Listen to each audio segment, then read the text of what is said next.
নমস্কার। আমার account hold হয়ে গেছে, লিন হয়েছে বা ফ্রিজ হয়েছে। স্যার আমি কি করব? প্লিজ আমাকে বাঁচান।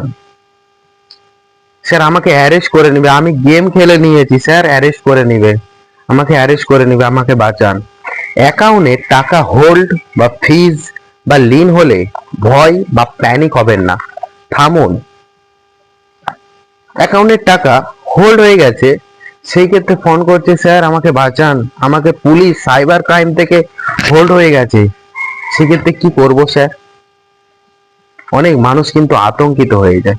আতঙ্কিত হবেন না, যে আমার হরিয়ানা থেকে সাইবার ক্রাইম থেকে কমপ্লেন হয়েছে, একটা অ্যাকনলেজমেন্ট নাম্বার পড়ে গেছে স্যার। অনেকের ভিডিও দেখছি কিন্তু বেশি আতঙ্কিত হয়ে যাচ্ছি স্যার, আমাকে বাঁচান। মামলা হয়ে গেছে, ছোট হোক বড় হোক, সেখানে যে মামলাটা মিটাতে হবে, এরকম কোনো বিষয় নয়। আগে থামুন, বুঝুন বিষয়টা। আপনার অ্যাকাউন্ট যদি হোল্ড হয়, লিন হয় বা ফ্রিজ হয়, কি করা উচিত? আপনার নির্দিষ্ট যে অ্যাকাউন্ট নাম্বার, যে ব্যাংকের অ্যাকাউন্ট, সেই ম্যানেজারের সাথে কথা বলুন যে স্যার আমার এই অ্যাকাউন্ট হোল্ড হয়ে গেছে বা লিন হয়েছে, একটা এসএমএস হয়েছে বা কিছু টাকা কেটে নিয়েছে। কেন কেটে নিয়েছে?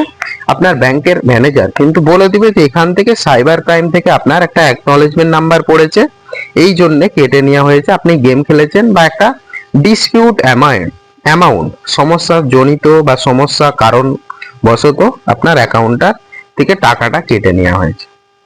এরকম বিষয় আপনাকে একটা বলবে যে এখান থেকে একটা সাইবার ক্রাইমে কমপ্লেন করা হয়েছে, সেখানে অ্যাকনলেজমেন্ট নাম্বার পড়েছে, ধরুন হরিয়ানাতেই করা হয়েছে। বেশিরভাগ দেখি অন্য জেলা বা অন্য স্টেট থেকে কমপ্লেনটা করা হয়, মানে আমাদের রাজ্যের বাইরে। স্যার আমাকে তাহলে বাঁচান, কি করব বুঝতে পারছি না। আপনার নির্দিষ্ট সাইবার ক্রাইমের যা ব্রাঞ্চ আছে, ঠিক আছে, নির্দিষ্ট সাইবার ক্রাইমের পুলিশ স্টেশন আছে, সেখানেও আপনি একটা পরামর্শ নিতে পারেন। ওখানে অনেক পুলিশ অফিসাররা আপনাকে সঠিকভাবে কিন্তু পরামর্শ দিয়ে দিবে, এইভাবে করুন।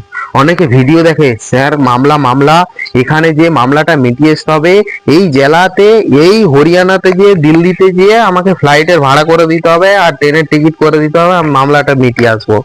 থামুন। আপনার 200 টাকা মুদি দোকানে হোল্ড হয়ে গেছে। অনেকে, আমার একটা নদিয়ার ক্লায়েন্ট, বিভিন্ন জায়গার ক্লায়েন্ট আছে, সেই ক্ষেত্রে বলছে আমার একটা মুদির দোকান আছে, আমাকে কাস্টমার 700 টাকা দিয়েছে এবং 200 টাকা হোল্ড হয়ে গেছে, তার জন্য স্যার আমাকে ওখানে যে মামলাটা মিটাতে হবে, পুলিশ স্টেশনে মামলাটা মিটাতে হবে। পুলিশ স্টেশনে কোনো মামলা মিটে? কোর্টে মিটে, ঠিক আছে। আর আপনার মামলাই হয়নি, কেস মামলা এইসব বিষয়গুলো একটাই বিষয়, আর অ্যাকনলেজমেন্ট নাম্বার পড়েছে আপনার, অ্যাকনলেজমেন্ট নাম্বার, সেটা সম্পূর্ণ আলাদা, সম্পূর্ণ আলাদা। সেই ক্ষেত্রে কি করতে হবে?